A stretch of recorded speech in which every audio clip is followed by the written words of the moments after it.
Sikay mataas ang paglalaro sa ilalim ni Coach Tim Cone. Sumasalungat si Fajardo sa payo ng doktor na tulungan ang San Miguel na lalapit na makuha titulo ng PBA. Yan ang pag-uusapan natin sa video na ito, kaya kung bago ka pa lang sa aking channel baka pwede ipakipindot subscribe button pati na notification bell para palagi ka updated sa mga susunod ko video. Salamat po. Inaasahan ni Kai Sotto na simulan ang kanyang pinakabagong tour of duty sa Gilas, Pilipinas sa ilalim ng mentorship ni Coach Tim Cone. Nasa sabik. Obviously I'm a big fan of Coach Tim, Sotto told News 5 upon his arrival from Japan Monday afternoon.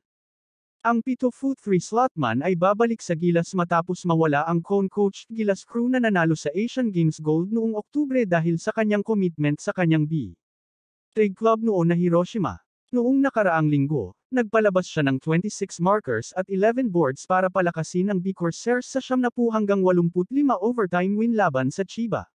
Ito ay isang araw matapos siyang maghatid ng 18 puntos sa 7 of 8 shooting at 10 rebounds sa 79-89 na pagkatalo sa Jets.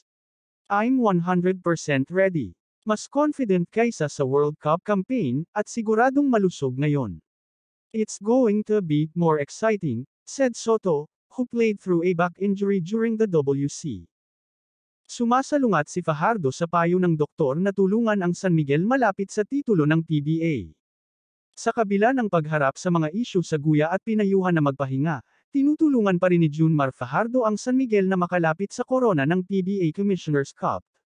Tumanggi si Junmar Fajardo na maging isang manunood lamang habang ang kanyang koponan ay lumalaban para sa isang kampyonato sa PBA. Sa pagharap sa mga isyu sa guya, sinalungat ni Fajardo ang payo ng kanyang doktor na magpahinga ng tulungan niya ang San Miguel na lapitan ang korona ng PBA Commissioner's Cup sa pamamagitan ng paglalaro ng mahalagang papel sa 108-78 panalo laban sa Magnolia sa Game 5 noong Linggo 11 ng Pebrero. Ang 7-time PBA MVP ay naglagay ng 18 point, 15 rebound double-double sa pagpapalakas ng Beermen sa 3-2 lead sa Best of 7 finals. Kailangan naming manalo at kailangan naming bumawi. I wanted to play because I didn't want to waste the opportunity that we're already in the finals, ani Fajardo sa Filipino. Game 6 na po mamaya gabi, may uuwi na kaya ng San Miguel kampyonato mamaya o makakabawi pa ang Magnolia? Huwag po natin kalimutan magbigay ng inyong comment below. Maraming salamat po. Huwag mo kalimutan mag-like and subscribe sa aking channel. Maraming salamat po.